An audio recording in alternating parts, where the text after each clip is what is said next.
بسم اللہ الرحمن الرحیم۔ انگنت درود و سلام رسول کریم صلی اللہ علیہ وآلہ وسلم کی آل پر، پاکستان سمیت دنیا بھر میں بستے کروڑوں پاکستانیوں کو السلام علیکم۔ آپ یوٹیوب چینل دیکھ رہے ہیں اور میں مظہر اقبال ہوں۔ پاکستان کے مجبور میڈیا نے عمران خان صاحب کے لانگ مارچ کا مکمل بلیک آؤٹ کر رکھا ہے۔ کچھ نہیں دکھایا جا رہا، کچھ نہیں سنایا جا رہا، نہ صرف بلیک آؤٹ کر رکھا ہے بلکہ جو ٹاک شوز ہیں مختلف میڈیا چینلز کے، یہ میں 95% میڈیا کی بات کر رہا ہوں، جو ٹاک شوز ہیں میڈیا چینلز کے، ان میں یہ تاثر دیا جا رہا ہے، یہ بیانیہ بنایا جا رہا ہے کہ عوام نے عمران خان صاحب کا لانگ مارچ مسترد کر دیا ہے، لوگ عمران خان صاحب کی کال پہ باہر نہیں نکلے، اور عمران خان صاحب کے لاہور سے لے کر مرید کے تک لوگوں کی تعداد چند سو تھی، بلکہ کئی میڈیا چینلز پہ تو میں نے دیکھا وہ کہہ رہے تھے کہ 150-200 لوگوں نے رسپونڈ کیا ہے عمران خان صاحب کو۔ لیکن اس کے برعکس حقیقت کیا ہے؟ حقیقت یہ ہے کہ پورے کا پورا لاہور عمران خان کے ساتھ میں کھڑا ہے، اور عمران خان صاحب کو کل پہنچنا تھا کاموکی میں، مریدکے میں پہنچنا تھا، لیکن وہ پہنچ نہیں سکے۔ لوگوں کا ہجوم اتنا زیادہ تھا کہ عمران خان صاحب بر وقت نہیں پہنچ سکے۔ اور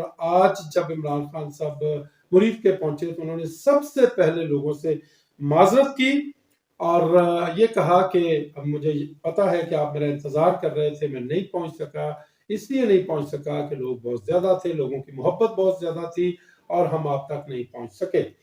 پھر انہوں نے کہا کہ یہ جو ہماری مریدکے کی مقامی قیادت ہے، ان کو خوف تھا کہ شاید آپ لوگ آج نہیں آئیں گے، لیکن آج آپ کو دیکھ کے مجھے بڑا حوصلہ ہوا، مجھے بڑی خوشی ہوئی ہے۔ عمران خان صاحب نے لوگوں کی محبتوں کو، لوگوں کے جذبوں کو سلام بھی پیش کیا آج مریدکے میں۔ اچھا، جو ایک طرف تو رہا ہمارا روایتی میڈیا، اور لیکن دوسری طرف جو سوشل میڈیا سے اطلاعات آ رہی ہیں، لانگ مارچ میں شریک لوگ جو ٹیلی فون پہ ہمیں بتا رہے ہیں، وہ یہ ہے کہ جوں عمران خان صاحب آگے بڑھ رہے ہیں، اس کے ساتھ ساتھ یہ لانگ مارچ زیادہ خطرناک ہوتا جا رہا ہے، زیادہ خوفناک ہوتا جا رہا ہے، اور لوگوں کی تعداد جو ہے وہ بڑھتی چلی جا رہی ہے۔ آج فواد چودھری نے بھی یہ کہا کہ جب یہ لانگ مارچ اسلام آباد میں آئے گا تو اس میں 10 سے 15 لاکھ لوگ ہوں گے۔ ان کی بات کافی حد تک حقیقت کے قریب نظر آتی ہے، کیونکہ اس وقت تک جو لانگ مارچ ہو رہا ہے وہ پنجاب کے مختلف علاقوں کے لوگوں کا ہے، 2-4 علاقوں کے لوگوں کا ہے، اور اسی نے نیندیں حرام کر رکھی ہے موجودہ حکمرانوں کی۔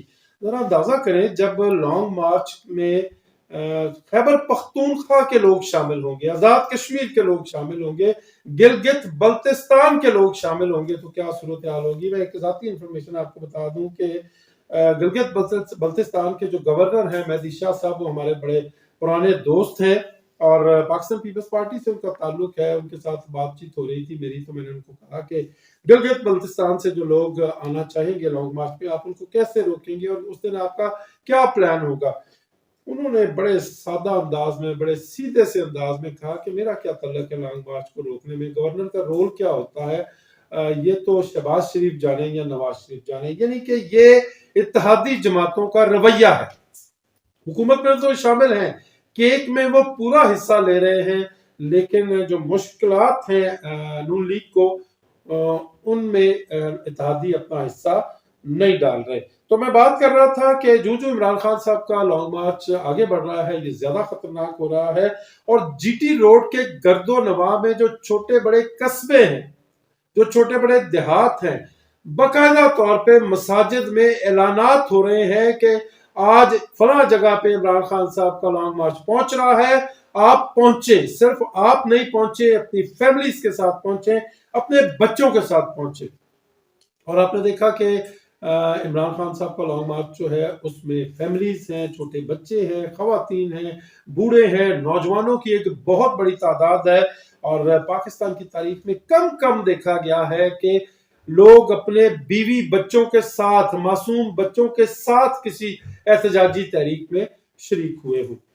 ذوالفقار علی بھٹو صاحب پاکستان کے بہت پاپولر لیڈر تھے، لیکن ان کے احتجاج میں بھی ان کی جو احتجاجی تحریکیں تھیں یا ان کی جو پولیٹیکل ایکٹیویٹی تھی اس میں فیملیز نہیں آیا کرتی تھیں، خواتین آتی تھیں، بڑی کم آتی تھی، بچے تو بالکل نہیں آتے تھے۔ تو اس اعتبار سے عمران خان صاحب ایک منفرد سیاسی لیڈر ہے کہ انہوں نے اٹریکٹ کیا ہے پاکستان کے ہر طبقے کو، اور خاصے مقبول بھی ہیں عمران خان لوگوں کے درمیان، خواتین میں بڑے پاپولر ہیں، بچوں میں بڑے پاپولر ہیں، اور سب سے زیادہ تکلیف دہ بات موجودہ حکومت کے لیے یہ ہے کہ ہر روز کم از کم 20,000 نوجوان جو ہیں وہ 18 سال کی عمر کو پہنچ رہے ہیں، اور اس میں کوئی شک نہیں ہے کہ ان میں سے 90 سے 95% جو نوجوان ہیں وہ عمران خان کے ووٹر ہوں گے۔ ہم بات کر لیتے ہیں جی کہ لانگ مارچ پہ ہم بات چونکہ کر رہے ہیں، تو حکومت اب یہ جان چکی ہے کہ عمران خان کو روکنا ممکن نہیں ہے۔ اب حکومت کیا کر رہی ہے؟ اطلاعات نہیں ہے بلکہ اعلانات ہیں۔ یہ حکومت ہر صورت میں ٹکراؤ چاہتی ہے۔ آپ نے دیکھا کہ لاہور میں جب مارچ کا پہلا دن تھا تو عمران خان صاحب نے کہا کہ ہم قانون کی کوئی خلاف ورزی نہیں کریں گے۔ انہوں نے 2 ٹوک الفاظ میں کہا کہ ہم ریڈ زون میں جائیں گے ہی نہیں۔ یہ جتنی تیاریاں، جتنا بلڈ اپ، یہ 1400-1500 کنٹینر جو اسلام آباد میں اکٹھے کیے ہوئے ہیں، یہ قلعہ جو بنایا گیا ہے اسلام آباد کو، یہ اس لیے بنایا گیا ہے کہ عمران خان لانگ مارچ لے کر ریڈ زون میں نہ آ جائیں۔ ان کو یہ خوف ہے کہ کہیں عمران خان کے ساتھ آنے والے لانگ مارچ کے شرکاء وزیر اعظم ہاؤس میں نہ گھس جائیں، وہ سرکاری عمارتوں میں نہ گھس جائے، کوئی قبضہ نہ ہو جائے، کوئی سری لنکا والی صورتحال نہ ہو جائے۔ لیکن عمران خان نے لاہور میں 2 ٹوک انداز میں یہ کہہ دیا کہ وہ ریڈ زون میں نہیں جائیں گے۔ انہوں نے حوالہ دیا سپریم کورٹ آف پاکستان کے ایک فیصلے کا، جس میں سپریم کورٹ نے پرامن لانگ مارچ کو اسلام آباد کے ایک مخصوص حصے میں آنے کی اجازت دی ہوئی ہے۔ احتجاج کی تو قانونی اجازت ہے، قانون حق دیتا ہے پاکستان کے ہر شہری کو اپنے حقوق کے لیے احتجاج کا، اور سپریم کورٹ آف پاکستان نے یہ اجازت دے رکھی ہے۔ اب جو وفاقی حکومت پہ خوف طاری ہے، ہاتھ پاؤں پھولے ہوئے ہیں، انہوں نے کیا کیا؟ انہوں نے یہ کیا کہ ریڈ زون کو پھیلا دیا، وسیع کر دیا، اس کا دائرہ وسیع کر دیا۔ یعنی پہلے ریڈ زون تھا ڈی چوک تک، یعنی ایوان صدر تھا، اسپیکر اپنا قومی اسمبلی کی عمارت تھی، سپریم کورٹ کی عمارت تھی، وزیر اعظم ہاؤس تھا، وہاں پہ وزیر اعظم کا آفس تھا، سیکریٹریٹ تھا، یعنی یہ کوئی 2-3 درجن عمارتیں تھیں، اور کوئی ریڈیس تھا اس کا میکسیمم 1 کلومیٹر کا۔ اب 75% اسلام آباد کو ریڈ زون میں تبدیل کر دیا گیا ہے، یعنی جہاں سے اسلام آباد شروع ہوتا ہے، 0 پوائنٹ سے اسلام آباد شروع ہوتا ہے ایک طرف سے، اور وہاں تک ریڈ زون کا دائرہ کار جو ہے وہاں تک اس کا حدود اربا پھیلا دیا، اس کو وسعت دے دی گئی ہے۔ یعنی اب یہ طے ہو گیا کہ جن علاقوں میں سپریم کورٹ آف پاکستان نے عمران خان کو پرامن احتجاج کی اجازت دے رکھی ہے، اب وہ بھی ریڈ زون میں آ گئے ہیں۔ اس لیے حکومت یہ سمجھتی ہے کہ اس کا فرض ہے کہ ریڈ زون کی حفاظت کی جائے، اور عمران خان اور ان کے ساتھیوں کو ریڈ زون میں داخل نہ ہونے دیا جائے۔ ہر صورت میں کوئی نہ کوئی ٹکراؤ چاہ رہی ہے حکومت۔ وہ جن لاشوں کی بات کر رہے تھے فیصل وابڈا، اب کہاں سے وہ پریس کانفرنس ہوئی تھی، اب تو یہ روزے روشن کی طرح واضح ہو چکا ہے کہ فیصل وابڈا جن لاشوں کی بات کر رہے تھے، جس خونی مارچ کی بات کر رہے تھے، اس کا سارا بندوبست کر رہی ہے وفاقی حکومت۔ اور ایک آڈیو لیک ہوئی کل وفاقی وزیر علی امین گنڈا پور کی، اب اس کا جو آپریشن ہے وہ کر دیا ہے اپنا اس نے تحریک انصاف نے، اور کسی ایک جگہ پہ بھی علی امین گنڈا پور یہ نہیں کہہ رہے کہ وہ بندوقیں جو ہیں وہ لانگ مارچ کے لیے لے کے آ رہے ہیں۔ پھر دیکھیں وہاں پہ بات ہو رہی ہے لائسنس کتنے ہیں۔ جب دنگا کیا جاتا ہے تو پھر لائسنس والا اسلحہ نہیں لایا جاتا۔ تو عوام یہ بات ذہن میں رکھیں کہ ٹکراؤ کی کیفیت چاہتی ہے حکومت، وہ چاہتی ہے کہ کسی نہ کسی صورت میں ٹکراؤ ہو جائے، اور اس کے بعد سپریم کورٹ سے کہا جائے کہ یہ دیکھیں جی یہ تو ٹکراؤ ہو گیا، لیکن سپریم کورٹ بھی دیکھ رہی ہے کہ ٹکراؤ کون چاہ رہا ہے۔ پھر جو وفاقی حکومت ہے، خاص طور پر رانا ثناء اللہ صاحب ہیں، وہ یہ بندوبست کر رہے ہیں کہ ٹکراؤ ہو جائے اور اس کے بعد اداروں کو مداخلت کا موقع ملے، یعنی فوج کو مداخلت کا موقع ملے۔ D G I S P R یہ کہہ چکے ہیں کہ جب حالات خراب ہوں گے تو پھر وفاقی حکومت کے کہنے پہ آئین کے آرٹیکل 245 کے تحت فوج اپنی ذمہ داریاں جو ہے وہ پوری کرے گی۔ D G I S P R نے ٹھیک کہا، 245 میں لکھا ہوا ہے کہ وفاقی حکومت کی مدد کے لیے فوج آئے گی، لیکن یہ دیکھنا بڑا ضروری ہے کہ اس قسم کے حالات کون پیدا کر رہا ہے۔ فریقین میں سے ایک فریق وفاقی حکومت ہے اور ایک فریق پاکستان تحریک انصاف ہے۔ پاکستان تحریک انصاف اب تیسرا دن ہے اور کوئی ایک گملہ نہیں ٹوٹا، کوئی ایک گلاس نہیں ٹوٹا، کوئی ایک مکہ نہیں چلا۔ اگر اسلام آباد پہنچ کے، راول پنڈی کے قریب پہنچ کے کوئی گڑبڑ ہوتی ہے تو اس کی ساری جو ذمہ داری ہے وہ ہوگی وفاقی حکومت پہ۔ اب تھوڑی سی بات کر لیتے ہیں جی، اپنا شہباز شریف صاحب نے یوٹیوبرز کے ساتھ بات کی ہے اور ان کا کہنا ہے، ہنسی آئی مجھے سن کے، ان کا کہنا یہ تھا کہ D G I S I نے جو پریس کانفرنس کی ہے وہ میری اجازت سے کی ہے۔ آپ کو لگتا ہے ایسا؟ ویسے مجھے تو نہیں لگتا۔ اچھا چلے، ان کی اگر ہم بات مان لیتے ہیں تو ایک دفعہ پھر شہباز شریف نے وہ پتھر جو کسی اور پہ گرنا تھا اس کے نیچے خود آ گئے۔ یہاں میں آپ کو ایک ویڈیو کلپ دکھاتا ہوں، وزیر اعظم شہباز شریف کی پریس کانفرنس تھی، وہاں میں نے وزیر اعظم سے جو سوال کیا، پہلے آپ وہ کلپ دیکھیں پھر آگے بڑھتے ہیں۔ پرائم منسٹر، میرا نام مظہر اقبال ہے، میں پی این این کو ریپرزینٹ کر رہا ہوں۔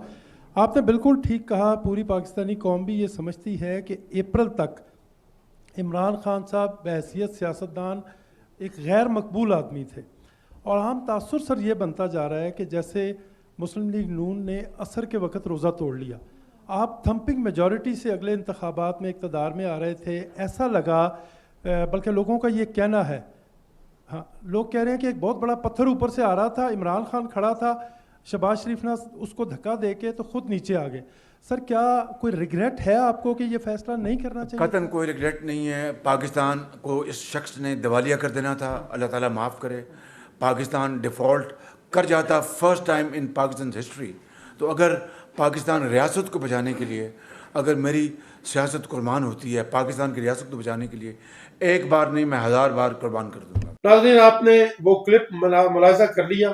میں وزیر اعظم سے یہ کہہ رہا تھا کہ عام تاثر یہ ہے کہ ایک پتھر آ رہا تھا پہاڑ سے، بڑا پتھر آ رہا تھا، عمران خان صاحب نیچے کھڑے تھے، ایسا لگا، یہ تاثر ہے لوگوں میں کہ آپ نے عمران خان کو پیچھے کر دیا اور خود اس پتھر کے نیچے آ گئے اور اس پتھر نے آپ کو زخمی کر دیا۔ یہ میں نے ان سے سوال کیا تھا، اور پھر سوال کا دوسرا حصہ بھی تھا، اب میں یہ سمجھتا ہوں کہ ایک پتھر آ رہا تھا جو کہ چند دن پہلے ہونے والی ایک غیر معمولی پریس کانفرنس کے حوالے سے تھا، لیکن شہباز شریف صاحب نے یہ کہہ کر کہ انہوں نے میری اجازت سے یہ پریس کانفرنس کی ہے، اس پتھر کو اپنے اوپر گرا لیا ہے۔ سارے کا سارا بوجھ جو ہے وہ شہباز شریف نے خود لے لیا ہے۔ اب وہ تو کوئی ماننے کو تیار ہی نہیں کہ D G I S I کسی وزیر اعظم سے یا شہباز شریف جیسے وزیر اعظم سے اجازت لے کے کوئی کام کرے گا۔ اب شہباز شریف صاحب کا تعصب یہ ہے، میں نہیں کہتا، اجاز الحق صاحب نے کہا، اور عمران خان صاحب نے پھر وہ کہتے ہی چلے جا رہے ہیں، وہ کہہ رہے ہیں کہ جی ایچ کیو میں جایا کرتے تھے شہباز شریف صاحب، ڈگی میں بیٹھ کے گاڑی کی۔ اب جو اتنا خوف زدہ، اتنا کمزور، اتنا لولا لگڑا معذور سا وزیر اعظم ہوگا، اس سے کون اجازت لے گا؟ کوئی بھی تو نہیں لے گا۔ وہ تو کل میں آپ کو بتا رہا تھا، وہ تو اپنی مرضی سے پیٹرول کی قیمتیں نہیں مقرر کر سکتے، اور D G I S I ان سے اجازت لیں گے؟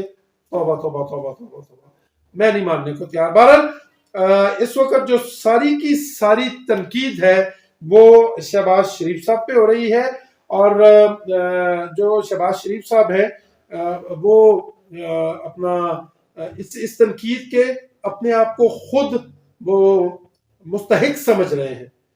کیا ضرورت تھی آپ کو کہ آپ نے کہہ دیا کہ جی انہوں نے میرے سے اپنا پوچھ کے کہا، اور جب آپ کو پتا ہے کہ یہ میرے پہ آئے گا سارا معاملہ تو آپ کو ایسا نہیں کہنا چاہیے تھا۔ پھر ایک اور بات کی شہباز شریف صاحب نے کہا کہ عمران خان نے مجھے میسج بھجوایا، پیغام بھجوایا کہ میں مذاکرات کرنا چاہتا ہوں۔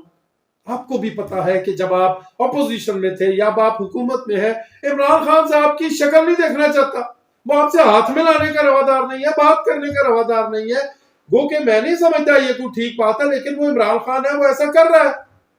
تو کون مانے گا کہ عمران خان آپ کو پیغام بھجوائے گا؟ اور جو عمران خان آپ کو چیری بلاسم کہتا ہے، جو عمران خان آپ کو بوٹ پالش کرنے والا کہتا ہے، وہ عمران خان اگر آپ کو پیغام بھیجے گا تو عمران خان کی پبلک میں کیا حیثیت رہ جائے گی؟ اس کی کریڈیبلٹی زیرو پہ آ جائے گی، اور وہ کبھی نہیں چاہے گا کہ اس کی کریڈیبلٹی زیرو پہ آئے. اس لیے شہباز شریف صاحب، آپ کی یہ بات باؤنس بیک ہوئی ہے. اور ایک بات یاد رکھیے، آپ نے بھی سنا ہوگا، شیر بھوکا مر جائے گا، شیر بھوکا مر جائے گا، گھاس کبھی نہیں کھائے گا.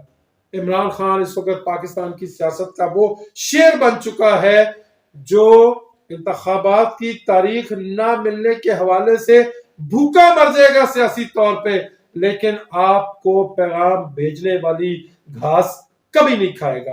تو شہباز شریف صاحب، پتہ نہیں آپ کے مشیر جو ہیں وہ کون ہے جو آپ کو اس قسم کے مشورے دیتے رہتے ہیں. اور آپ نے کہا کہ اپنا اس ادارے کے خلاف عمران خان باتیں کر رہا ہے جنہوں نے اس ادارے کو پالا پوسا. تو شہباز شریف صاحب، مجھے یوں لگتا ہے کہ یہ آپ ادارے کے خلاف سازش کر رہے ہیں، کیونکہ ادارہ تو پہلے دن سے کہہ رہا ہے کہ ہم اے پولیٹیکل ہیں. میں نیوٹرل نہیں کہتا، ادارہ کہہ رہے ہیں ہم اے پولیٹیکل ہیں. آپ کہہ رہے ہیں کہ عمران خان کو اس ادارے نے پالا پوسا. اس کا مطلب ہے آپ اس بات پہ مور لگا رہے ہیں کہ وہ ادارہ جو خود کو اے پولیٹیکل کہہ رہا ہے وہ اصل میں سیاست پہ ملوث تھا. شہباز شریف صاحب، آپ کو سمجھ نہیں آ رہی کہ آپ نے کیا بات کرنی ہے یا کیا بات نہیں کرنی. آپ کے ہاتھ پاؤں پھول چکے ہیں. آپ کے جو مشیر ہیں وہ عجیب و غریب سے مشورے آپ کو دے رہے ہیں، اور یوٹیوبرز کے ساتھ آپ کی جو بات چیت ہوئی ہے اس میں کہنے کے لیے اور بہت سی باتیں ہیں. لیکن میری گزارش ہے، میری ایک ہمبل سبمیشن ہے ان تمام فیصلہ سازوں سے کہ اگر وہ دیوار پہ لکھا پڑھ سکتے ہیں تو یہ پڑھ لیں کہ شہباز شریف ہوں یا کوئی اور ہوں، عمران خان کے لانگ مارچ کو، عمران خان کی پاپولیرٹی کو، عمران خان کے بیانیے کو شکست دینا ان کے بس کی بات نہیں رہ گئی. اس ملک میں اگر ہوش کے ناخن نہ لیے گئے تو اتنی بری معاشی صورتحال ہو جائے گی کہ پاکستان اس کا متحمل نہیں ہو سکتا. میں کہنا کچھ اور چاہ رہا تھا، آپ نے دیکھا ایک لمحے کے لیے میں رک بھی گیا. میں کہنا کچھ اور چاہ رہا تھا، بڑے محتاط الفاظ میں یہ میں کہہ رہا ہوں کہ اگر پاکستان کے ساتھ کوئی سنجیدہ ہے تو ان کو خدا کا واسطہ ہے وہ فریش مینڈیٹ کے لیے عوام سے رابطہ کرنے کا بندوبست کریں. اس کے علاوہ اور کوئی حل نہیں ہے پاکستان کو صحیح راستے پہ ڈالنے کا. اب تک کے لیے اتنا ہی. اپنا بہت خیال رکھیے گا اور اپنے اس چینل کا بھی اللہ نگہبان.